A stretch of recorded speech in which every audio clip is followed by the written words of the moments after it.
कई देश पूरी तरह से बौद्ध देश बन चुके थे, लेकिन समय ने ऐसी करवट मारी कि और बौद्ध राजाओं ने ऐसे ऐसे गलत फैसले लिए कि आज दुनिया में एक भी बौद्ध देश नहीं है। यहाँ कई बौद्ध विहार स्थापित हुए, लेकिन 12वीं सदी में यहाँ के राजा के एक फैसले ने सब कुछ बदल कर रख दिया। मालदीव के अंतिम बौद्ध राजा ने इस्लाम अपना लिया और मालदीव में इस्लाम का प्रचार प्रसार शुरू कर दिया। एक दौर था जब पूरी दुनिया में बौद्धों का बोलबाला था। भगवान बुद्ध के विचारों के आगे दुनिया नतमस्तक थी। कई देश पूरी तरह से बौद्ध देश बन चुके थे, लेकिन समय ने ऐसी करवट मारी कि और बौद्ध राजाओं ने ऐसे ऐसे गलत फैसले लिए कि आज दुनिया में एक भी बौद्ध देश नहीं है। जिन देशों की पूरी आबादी बौद्ध थी, वो देश आज इस्लाम में परिवर्तित हो चुके हैं और इस्लामिक देश बन चुके हैं। नमस्कार, मेरा नाम है रीटा। आज की इस वीडियो में मैं आपको बताऊंगी कि कैसे एक बौद्ध देश पिछले 900 सालों में पूरी तरह से इस्लामिक देश में बदल गया। दरअसल सम्राट अशोक के शासनकाल में बौद्ध धर्म दुनिया के कई हिस्सों में पहुंचा। सम्राट अशोक ने खुद अपने बेटे और बेटी को बौद्ध धर्म का प्रचार प्रसार करने के लिए श्रीलंका भेजा। इसी काल में कई द्वीप देशों में भी बौद्ध अनुयायी पहुंचे और बौद्ध धर्म का प्रचार प्रसार किया। मालदीव भी इन्हीं द्वीप देशों में से एक है, जहां बौद्ध धर्म के लोग प्रचार प्रसार के लिए पहुंचे और धीरे धीरे वहां सामाजिक व्यवस्था स्थापित हुई। बौद्ध धर्म यहाँ काफी लंबे समय तक फला फूला। करीब करीब यहाँ की पूरी आबादी ही बौद्ध धर्म अपनाने लगी थी।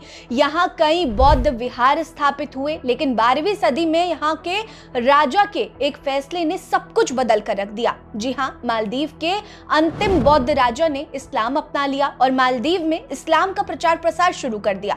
इतिहासकारों के अनुसार 1153 में पहली बार इस्लामिक विद्वान अबू अल बरकत अल बरबरी मालदीव की धरती पर पहुंचे। उन्होंने मालदीव के तत्कालीन अंतिम बौद्ध शासक धोवेमी को इस्लाम की ओर प्रेरित किया। ये बौद्ध राजा उनके बहकावे में आ गया और सदियों की बौद्ध विरासत को छोड़कर इस्लाम अपना लिया। इस्लाम अपनाने के साथ ही उन्हें नया नाम सुल्तान मोहम्मद अल आदिल मिला। ये राजा इस्लाम से इतने प्रभावित हुए कि उन्होंने पूरे मालदीव को ही हरे चादर में लपेटने का प्रयास शुरू कर दिया। इस्लाम अपनाने के बाद मालदीव के राजा अब सुल्तान हो चुके थे। उन्होंने मालदीव में इस्लामिक प्रभाव को बढ़ाने की दिशा में काम करना शुरू किया और अपनी प्रजा को भी इस्लाम अपनाने पर जोर दिया।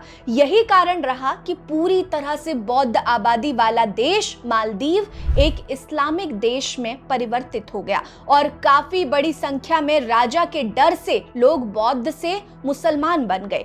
बौद्ध देश रहे मालदीव में इस्लाम के प्रभाव का अंदाजा आप इसी बात से लगा सकते हैं कि इस्लामिक महीना रबी उल आखिर की दूसरी तारीख को हर साल मालदीव में इस्लाम धर्म अपनाने की वर्षगांठ मनाई जाती है। मालदीव भी लंबे समय तक अंग्रेजों का उपनिवेश रहा। 26 जुलाई 1965 को मालदीव को अंग्रेजों से पूर्ण रूप से राजनीतिक स्वतंत्रता मिली। उस समय वहां राजशाही थी, लेकिन साल 1968 में राजशाही को पूरी तरह से समाप्त कर मालदीव को गणतंत्र देश घोषित कर दिया गया।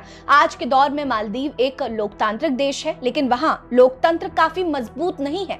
मालदीव की आबादी लगभग 5,29,676 के आसपास है और इनमें से 98% आबादी मुसलमानों की है। वहीं मालदीव की 0.29% आबादी ईसाई धर्म की है और 0.29% आबादी हिंदू धर्म को मानने वाली है।